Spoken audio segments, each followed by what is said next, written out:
Hello, my name is Jack Heller. I'm 69 years old, and today is September 12th, 2015, and we're in Sacramento, California. I'm here with my spouse, Sherri, and I'll let her tell you about herself. Hi, my name is Sherri Z. Heller. I'm age 61. We're recording this in Sacramento, California on September 12th, 2015, and I'm here with my husband, Jack.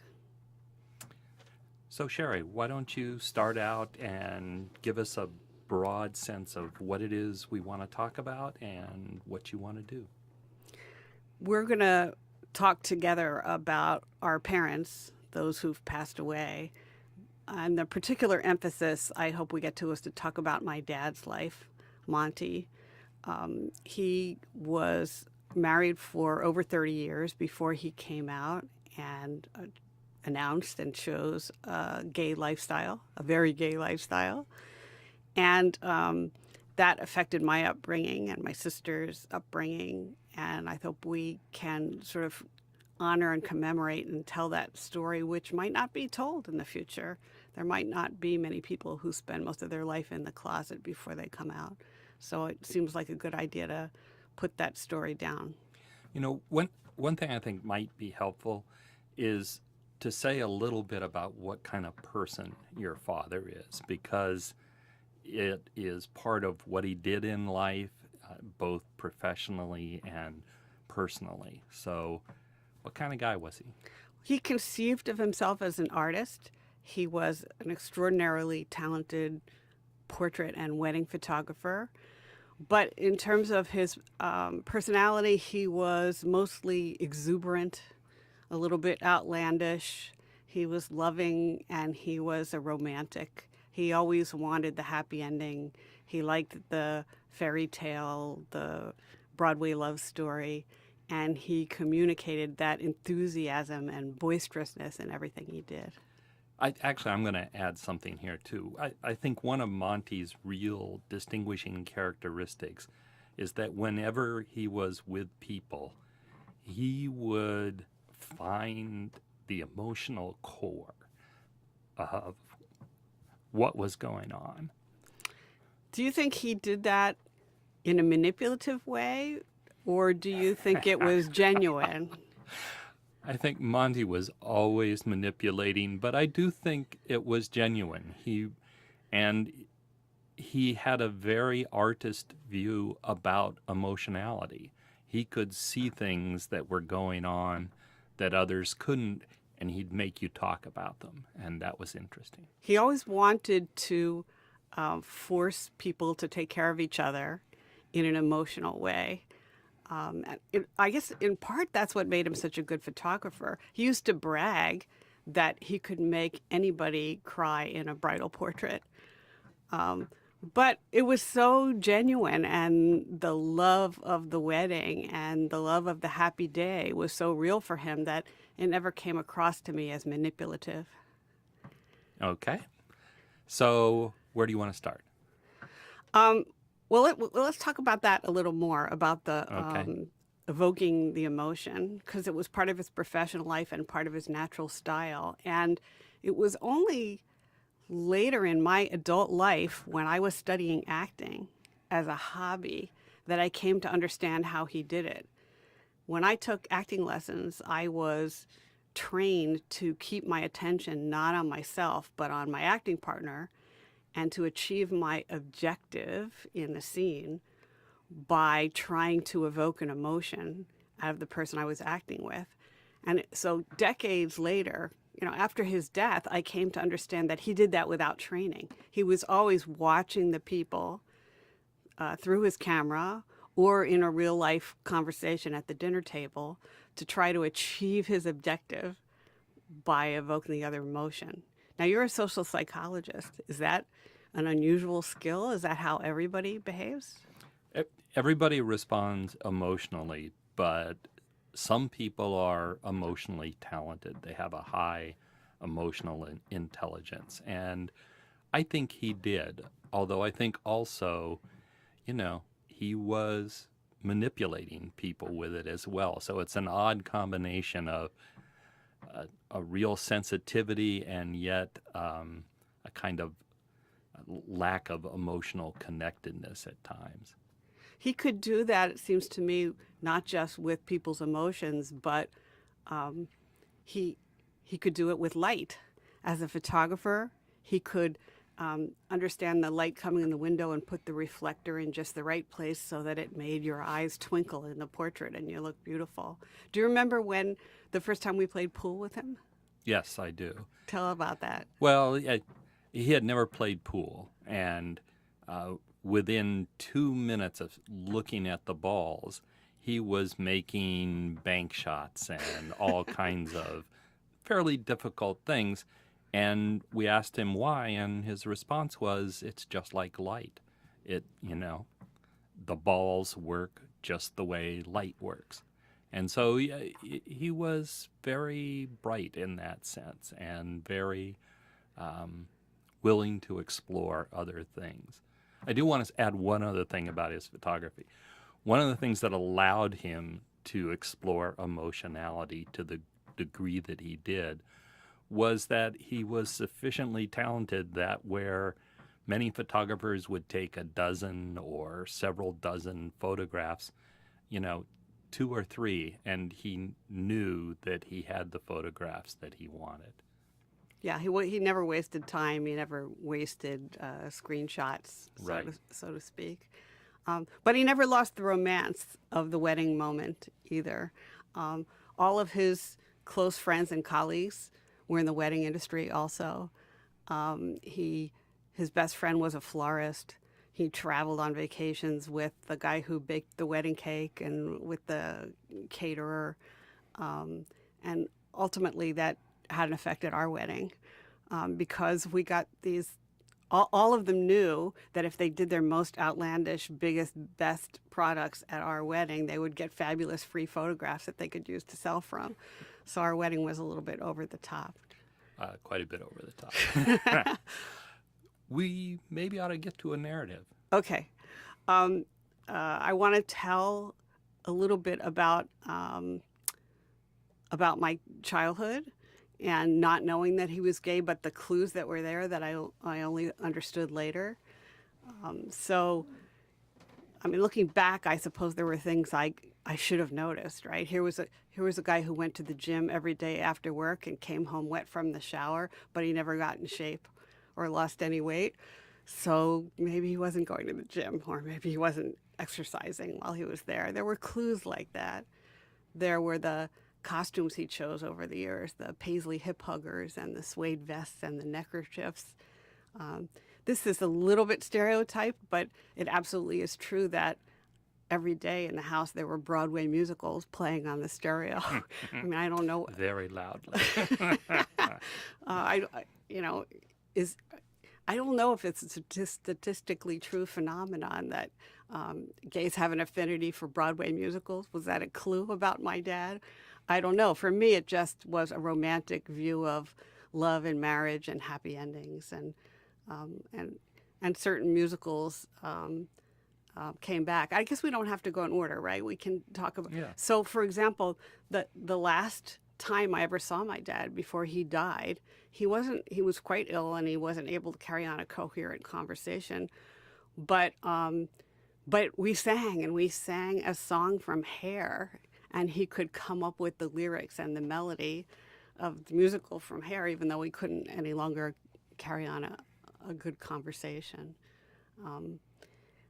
Looking back on those childhood memories, I'm sort of full of admiration and respect that he went to such a lot of trouble to make our childhood happy and make our childhood normal and be a good dad and not let anyone know that he was trapped or that he felt miserable or that he was leading a secret life. It's sort of extraordinary to me looking back that all my childhood memories are so pure and happy, even though he was at some level living a lie or feeling trapped during those years.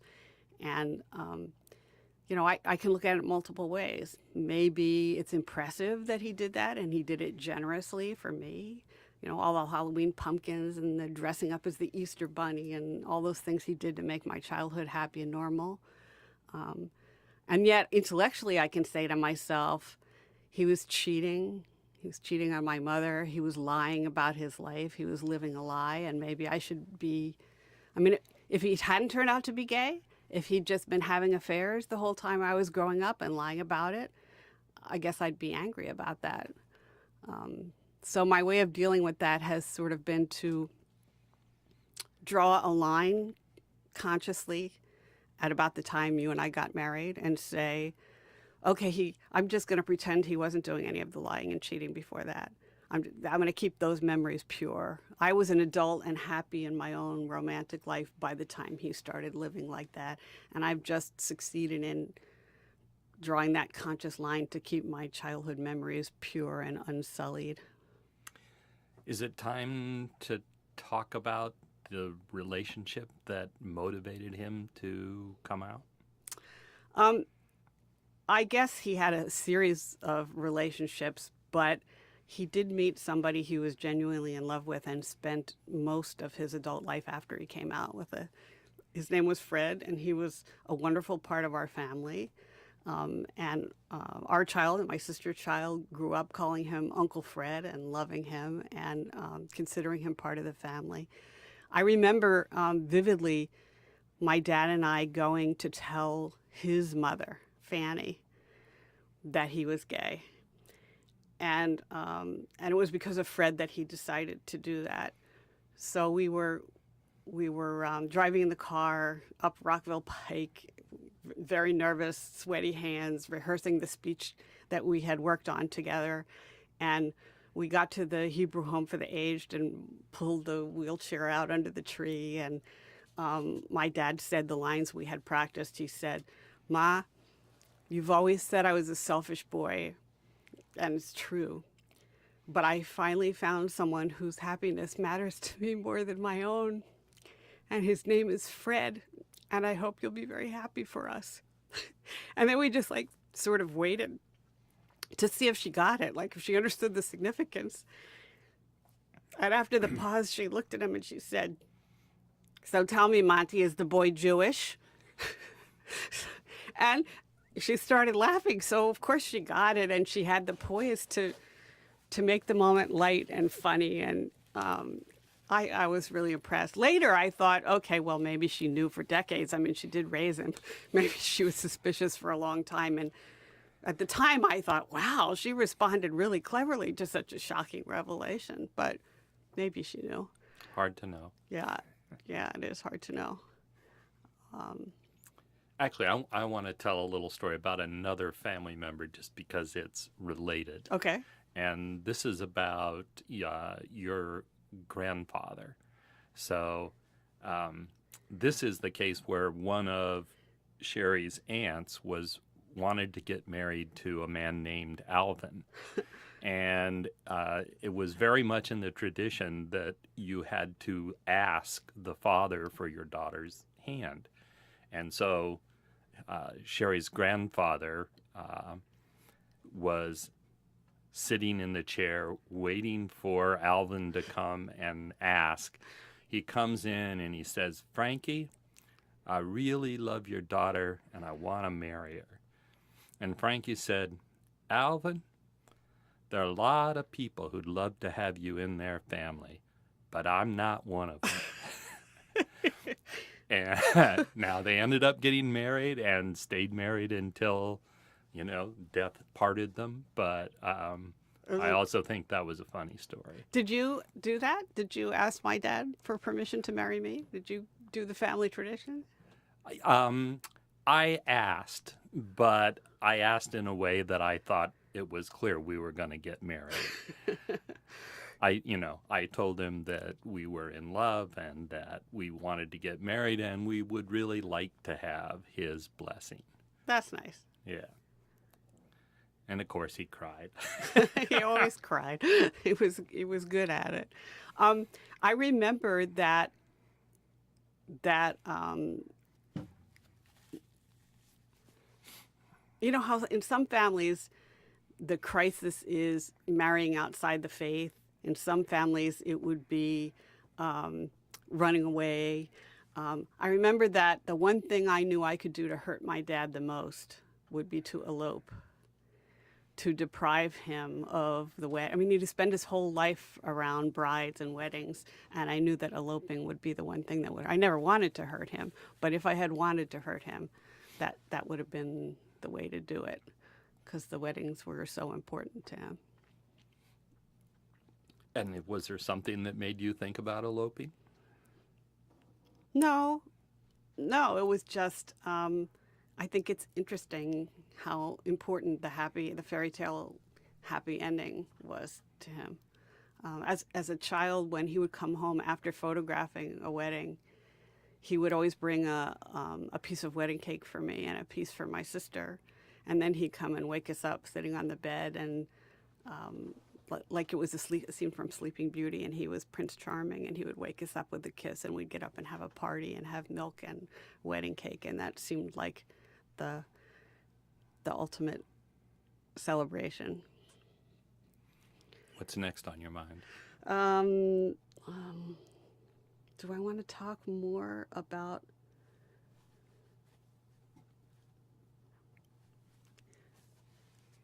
I'm drawing a blank, so let me tell a Okay. little story then.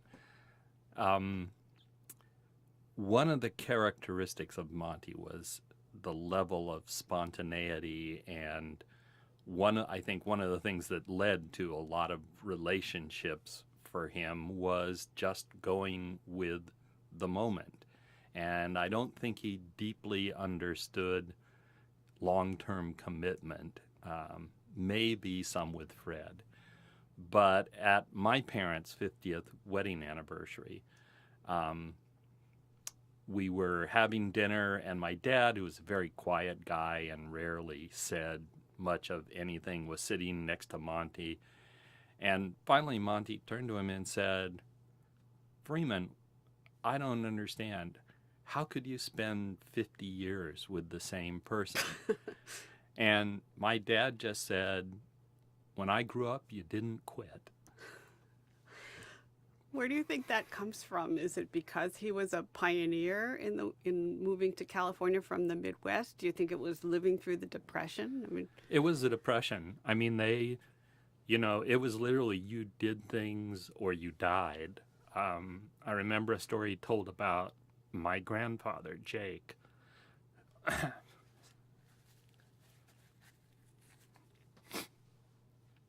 They were farmers, and you had to put the hay in the top of the barn. And so the kids could pull the rope that was tied to the bale of hay and get it up to the top of the barn. But Jake was the only one big enough and strong enough to stack it. So, in Iowa, in the end of the summer, it's 110. It's really hot. He got exhausted, fell out of the top of the barn, and they drug him over under a tree. And this is your father's father. yeah. Yeah. And they went out to get more hay. They came back, and Jake got up and went back and filled up the barn. Wow. That's a worth ethic that my father would have no conception of. Right. So, you didn't quit. And in a way, my dad didn't quit. I mean, he made a decision to stay married, however painful that was to him. And he did it until his girls were out of the house, in essence. He raised those kids. Now, the era was different too, right? He was afraid that if he came out, he could lose his livelihood. At that time, it wasn't a cool thing to have an artist friend who was gay, right? He thought brides and their mothers might not come to him if they knew. Yeah, I think, I think there's some of that staying with it there, but I also think it was an important way to cover up problems that he could have had. Yeah. Yeah. It was a different era where people thought that something was terribly wrong. I mean, for a while, he went to a psychiatrist. my dad to see if he could cure himself of the desire to love men. Or maybe he was doing that, or maybe he was in therapy to get the courage to come out. I guess we'll never know what went on there. But it certainly was an era that won't come again, at least in this country, I think, where people build their lives around being in the closet. Yep. Where do you want to go? I want to not forget to tell the story about how we told our daughter about my dad being gay, or how we thought we were going to tell Sarah. And we chose a Broadway connection, of course. We rented the film. Remember, this is when you went to video stores and rented a movie, and we brought home the video of the show Victor Victoria, and it had a familiar character, a familiar actor, Robert Preston, who she knew from The Music Man, because of course we raised her watching and seeing Broadway musicals. And in the show Victor Victoria, it's all about gay characters. And the story was about halfway done, and I remember turning to Sarah and saying, now, do you understand what the relationship is between the Music Man and the other guy in the story? And she just looked at me like it was perfectly obvious and said, yeah, it's like Grandpa and Uncle Fred. So she already had figured it out. How old was she then? I don't remember. Oh, I think 10? she must have been 8 or 10 Yeah. at that point. And we thought, well, our work here is done. But it's funny to look back and see how many of the moments had Broadway musical accompaniments, at least in my mind or in my memory. Was that something you were familiar with, theater, growing up? Or did you sort of acquire a taste for it because of your relationship with me? I grew up around Hollywood, so I saw movies about musicals, but there wasn't a lot of live theater. So I was familiar, but nothing like the way, you and your family lived musicals. You always described my dad as in storytelling as slightly larcenous. Can you say what you meant by that? Well, I mean, Monte didn't mind ignoring convention, laws, if there was something in it for him. And so, for example, early in his career, he had to buy all of his cameras.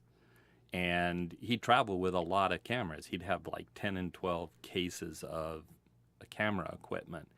And periodically, not regularly, but periodically, he'd leave them all sitting on the curbside at the airport so he could collect the insurance and replace them with new equipment.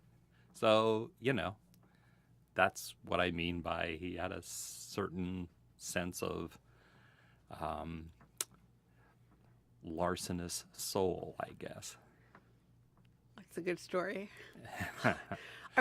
One thing I don't want to leave out, I'm jumping around a little bit here, but I do think my dad invented something about wedding photography or changed the course of wedding photography, and I want to sort of get that down for historical posterity. Oh. There's this long tradition of the groom can't see the bride's dress before the wedding ceremony. And Is it the dress or the bride? Both, okay. I think. But, right, you can't see the dress at all before the ceremony, and you can't see the bride the day of the wedding until the ceremony, right. Traditionally, I guess.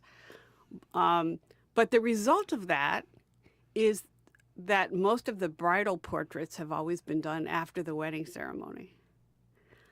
And everybody's already cried and their makeup's ruined and the flowers are starting to wilt. Plus, everybody goes back to the church or whatever and takes the portraits, and when they'd rather be with their guests who've come from all over the country, and the guests have to sit around and drink for 2 hours while the portraits are taken and nobody has a good time. In any case, My dad completely reversed that. He made the wedding portrait session with the bridal party happen 2 hours before the wedding ceremony. And there would be champagne and hors d'oeuvres, and it was part of the excitement of the day. And the bride would have the blush on her face would be real. And as a result, there's much better, higher quality pictures. I don't know whether he did it because people bought more pictures when they looked better. But I think he sort of changed the culture of the acceptance of that practice in the country. Right, and he actually got to the point where he would not do a wedding if they wouldn't take the photographs beforehand. So the other nice thing about that tradition is, like at our wedding, you walk down the aisle and walk into the reception, and everybody starts celebrating. So it's really, it's part of that emotional intelligence. How do you make this thing mix in a way that everybody's happy and everybody's having a good time? And I thought that was really a brilliant innovation. I think describing him as expert at emotional intelligence is a good descriptor. In psychology, that has a meaning, right? I mean, right. Yeah. There's theories about that. Sherri, can I ask? I'm just wondering. We talked about him coming out in various ways, but we haven't heard yet about when he came out to you. Is that okay to talk about, or? Do you remember? I don't have a solid memory of him coming out to me. I have a memory of his saying, "I want to introduce you to Fred. It's important to me that you meet Fred."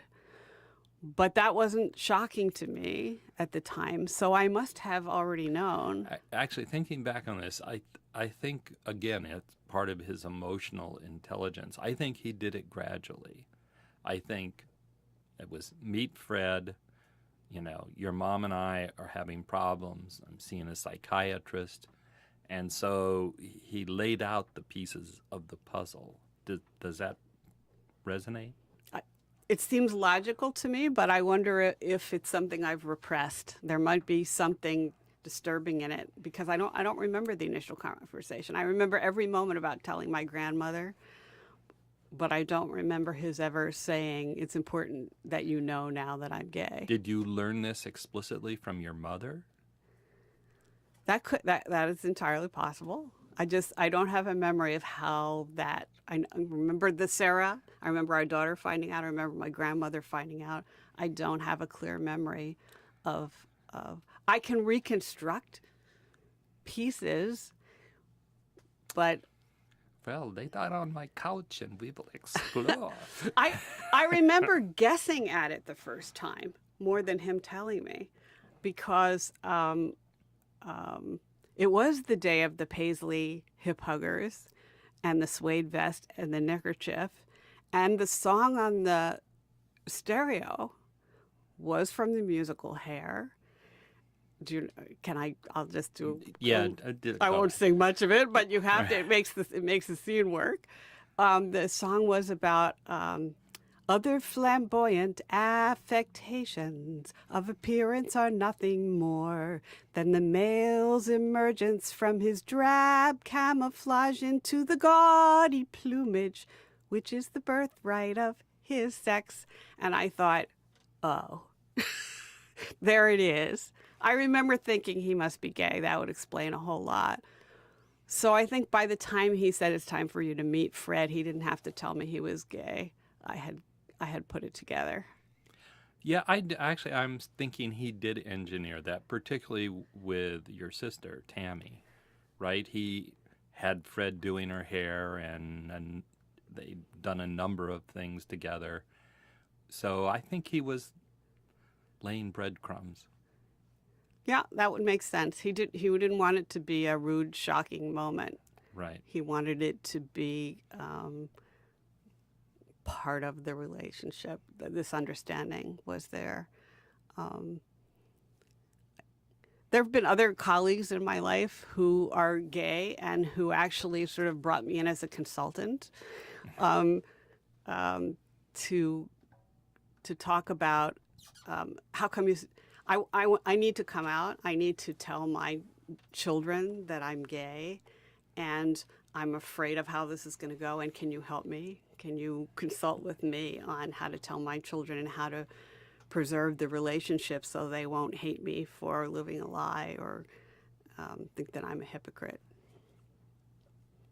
Yeah, that's interesting, actually, that it's not clear how you learned about that. It may be something about the era, too, that in my father's time, I can conceive of him being trapped in that life, and so it doesn't seem hypocritical to me. It seems sort of brave that he kept it together.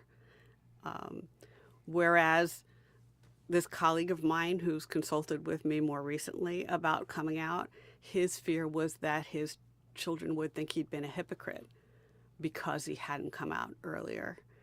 So we think that it was harder in my father's era when it wasn't okay to be out, but maybe in some ways it's harder now because there's a more explicit choice and you have to feel guilty about your choice instead of being trapped in it. Yeah, that's hard to know. You think that's over-intellectualizing it? Maybe, I don't know.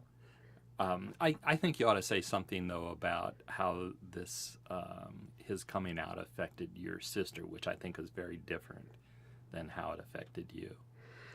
Well, I don't think it's his being gay that was different for my sister. I think it was in part that she was living at home when their marriage was tense and falling apart, and they were barely keeping it together. I don't have a memory of them being cold to one another at home. I had already been out in college a few years. She was still living at home when their marriage was falling apart, and so she saw the coldness and the ugliness, and I think that was very hard for her to take.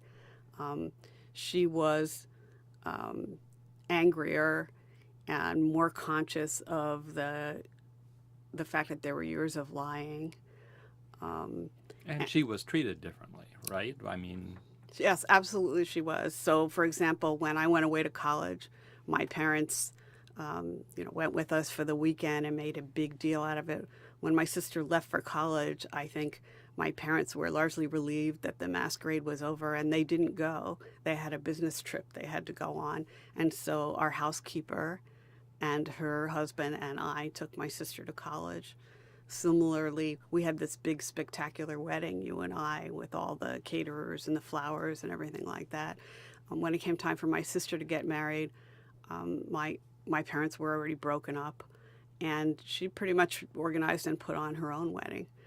And I think that couldn't help but hurt. And I think she was hurt by this a lot more than I was. Yeah, so it wasn't perfectly managed, but how could you? So there was a great moment in my parents' divorce arrangement. My father had to pay alimony unless and until my mom remarried. And when my mother met Irving, eventually he was her second husband, and they were very much in love, and it was a sort of happy ending for my mom. But there was a wedding of my sisters when Irving and my mother were together, but they weren't married yet. And when my sister went to throw the bouquet at the end of the wedding, I remember my father grabbing my mother by the wrist and pulling her out in front of all the bridesmaids in the hope that she'd catch the bouquet and marry Irving more quickly so that the alimony would stop. Yes, that was your father. So I think of that story when you describe him as Lars. Do you think your mother thought that was funny? No, there's very little in the whole situation that my mother thought was funny. She was very badly hurt by the whole thing. I think this was psychologically damaging to her. Other people would say to my mom, you shouldn't feel hurt. It's not like he loved another woman more than you. And she took it personally, like, no, I was such a bad wife that I turned him off of the whole gender. So she took it all very personally, and I think it's it's an extraordinary tribute that she pulled her life together and made a new life for herself and a new marriage, and is a good grandma and great grandma. given what happened to her and the depths of depression she went through and how badly this hurt her. It's pretty impressive to me. She's in that way. Even though people say I'm more like my dad and I'm exuberant and boisterous and outgoing like he was, I see my mom as a role model. The strength and the. I mean, in the middle of all this, she stopped smoking too. That's extraordinary amount of self-control. I'm full of admiration for that. I aspire to that. Do you have a take-home message or another story here you want to tell? I don't have another story I want to tell. The take-home message, I guess, is that I wish my dad had lived to see this era. I wish he'd lived to see the success of his grandchildren. Do you remember what year he died? I don't. About 10 years ago? Yes, maybe? I think so. And but to see the United States Supreme Court come down and say that gay people are entitled to marry the people they love and to have the rights that married people have, I think his life. He was on the cutting edge. I think it's very sad that he didn't live to see that, and I hope that the gay people now who have a different set of choices can honor the struggles of people like my dad and the courage that it took. I mean, they say it takes courage to come out of the closet, but I think it took courage for him to manage his career and to raise his children and to be the Easter Bunny at the family neighborhood events and to live the life he did, depriving himself of his natural instincts, or maybe actually that's probably not fair. He wasn't depriving himself. Did, yeah. but I think it took a different kind of courage, and that's sort of why I wanted to do this interview. Is to put on the record, because that kind of courage it's a good thing that kind of courage won't be needed in the future. Maybe it'll be scarier for gay individuals in the future to make their choices and not feel trapped. But I wanted to put on record that in my dad's era, it took courage to do what he did. And I wanted to honor that and see to it that history honors it. It's interesting to think what might have been different if he and Fred had gotten married. Do you think they would have stayed married? I mean, my father, as he's pointed out, was not good at long-term commitments. I'm not sure, but I thought it was a shame that when your dad was diagnosed with pancreatic cancer, that he didn't take Fred up on his offer to take care of him. And I think if they had been married, that might have been different. I'm not sure. Although, I just remembered another piece of the larcenous side of your father. After he had died and there were estate issues to settle, your mom went to explore investigating his Social Security benefits. And she was told by the Social Security Administration that no, Monte was still actually married to another woman. And he apparently, married someone else, I'm guessing for a tax deduction. I have no idea. But do you remember that? I do. I guess I didn't believe it, or I thought maybe it was their friend who was a transgender person, and maybe it wasn't a real marriage, but it was done for money purposes. I don't think it was a real marriage, but I thought that's what I mean, that it was done for pragmatic purposes. So, anyway, and rarely malicious in the things that he did, but he certainly liked to push the envelope. I have one more question for you, Jack. Do you think the nature of my parents' marriage And the fact that my dad was gay has altered me. I mean, you're married to me. You know me better than anyone. Do you think that I'm different because of those things?